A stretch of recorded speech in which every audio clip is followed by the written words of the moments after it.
Então, eu acho importante a gente entender, desde que Fidel Castro assumiu o poder, como se deu a relação de Cuba com as potências externas, fossem elas aliadas ou adversárias. Eu ia pedir para você, Felipe, fazer um breve panorama para a gente de como Cuba se relacionou com as demais potências depois do estabelecimento do governo comunista.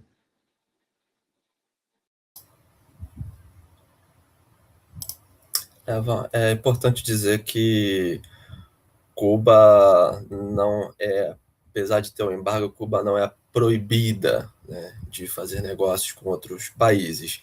O que existe, na verdade, são fatores que, sim, dificultam bastante e acabam estrangulando a economia cubana, né? Isso é verdade. Mas Cuba nunca conseguiu se manter sozinha. Ela sempre precisou de ajuda de outros países. Então, com a Revolução de 1959, Havana passa a se firmar como um ator político de missão histórica.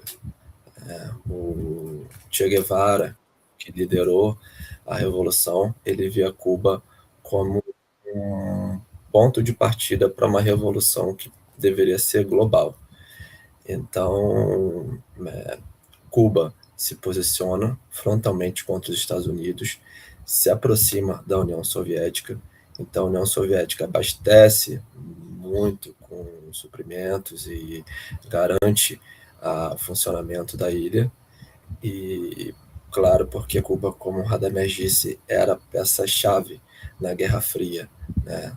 Ficava ali muito, muito perto fica, né? Muito próximo dos Estados Unidos, e se você coloca o míssil ali, é claro, né? Então, por isso, teve a chamada crise dos mísseis.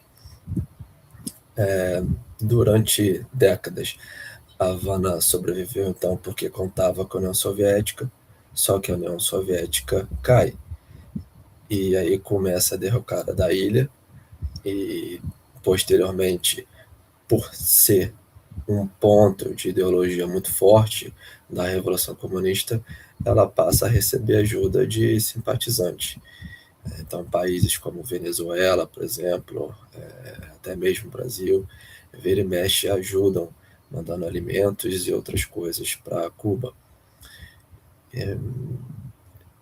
Um pouquinho depois, claro, já não era mais a União Soviética, mas a Rússia continua, de certo modo, próximo de Cuba, China também, e isso reflete a briga maior entre essas potências. Então, a gente vê que Cuba nunca deixou de ser um país importante. Cuba não é um país completamente esquecido, apesar de haver um embargo, como eu citei. Cuba vai à ONU, faz as suas requisições, mal ou bem tem um Estado de Direito, que não é democrático, sabemos todos disso.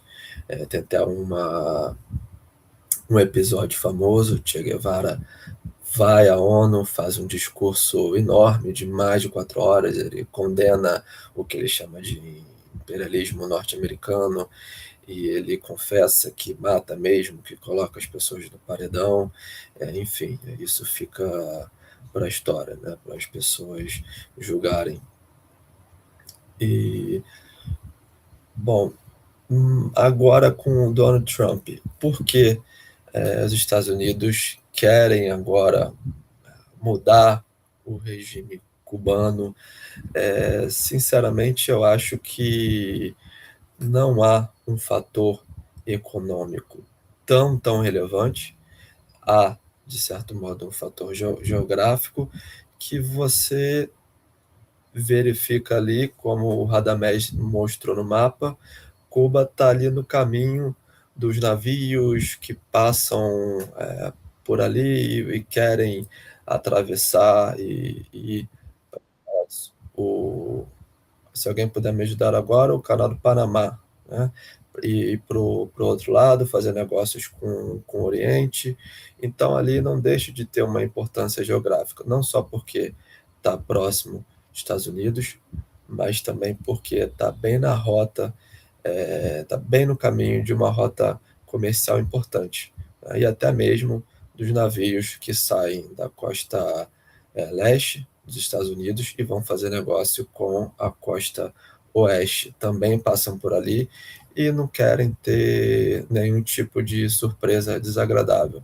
Então, tem esse fator geográfico. Fator econômico, para mim, não é assim tão relevante, não, pelo menos que eu saiba, não tem essa questão de terras raras, né? E então, para mim, Cuba sempre foi uma pedra no sapato dos Estados Unidos. Agora o Donald Trump resolveu que chegou o momento e ele quer demonstrar, acho que força, controle de influência no hemisfério, e ele passa um recado para os outros países da região. Então, uma tentativa de redefinir as regras, mostrar quem é que dá as cartas. E uma coisa interessante que eu queria dizer também é que foi o Barack Obama, em 2017, que ele acabou com uma lei chamada Pés Molhados, Pés Secos, que até então o cubano que conseguisse chegar aos Estados Unidos, depois de um ano, ele poderia viver no país, e caso ele fosse detido em alto mar, ele seria devolvido a Cuba. Então, Barack Obama em 2000, o Barack Obama, né, o bonitinho, politicamente correto, né, o que matava, explodia muitas pessoas, mas sempre com muito amor e discurso bonito, né? Enfim, em 2017 ele acaba com essa lei e, claro, favorece Cuba. Ele também demonstrou interesse em acabar com o embargo, mas a força política dele, o capital político dele, não foi suficiente para isso. Então, acho que eu falei mais ou menos aquilo que eu queria em relação a esse ponto.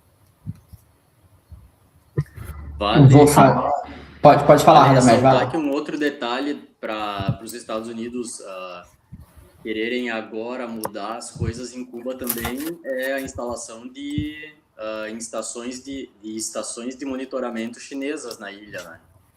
A gente não sabe exatamente o que são, mas tem algumas suposições de que a China estaria construindo satélites de monitoramento e tudo mais na ilha, no norte da ilha. Os Estados Unidos devem ter mais informações, mas, enfim, obviamente, Cuba não fala do que trata, a China não fala do que trata, mas é fato que tem algumas construções surgindo aí. O Brasil que se cuide, né? Porque também tem essa história em relação ao Brasil. Só que a gente tem as terras raras para negociar. Talvez isso seja um atrativo. Toda essa dinâmica se comunica muito com a doutrina que o Trump estabeleceu nesse segundo mandato dele, que eles têm chamado de Monroe Doctrine, que é o equivalente à doutrina Monroe do século XVIII, em que os Estados Unidos estabeleceram esferas de influência ou anunciaram que estabeleceriam esferas de influência separadas. Eles falaram que da América cuidariam eles, enquanto ele não se meteria nas pendengas europeias, desde que os europeus também não viessem à América para participar de qualquer tipo de conflito ou qualquer ingerência. É a mesma coisa que a gente está vendo agora, só está mudando de certa forma os atores. O Trump estabelecendo que do meu hemisfério cuido eu, aí a gente está vendo isso na Venezuela, está vendo numa aproximação com El Salvador também, e uma possível influência maior em Cuba, e uma tentativa com o Brasil, que até agora não foi muito bem sucedida, e deixando que China e Rússia cuidem das próprias esferas de influência. A China, principalmente no Mar do Sul da China, a Rússia no leste da Europa. Talvez a gente consiga chegar a uma certa estabilidade que é similar também ao que a gente viu na Guerra Fria. Eu cuido do meu canto, você cuida do seu. A gente sabe que essa tendência tem tempo contado, né? Porque uma hora o meu canto, eu vou enjoar do meu canto e eu vou querer pegar um pouquinho mais e eu vou acabar inevitavelmente chegando no seu canto. Mas é nesse momento que a gente está agora.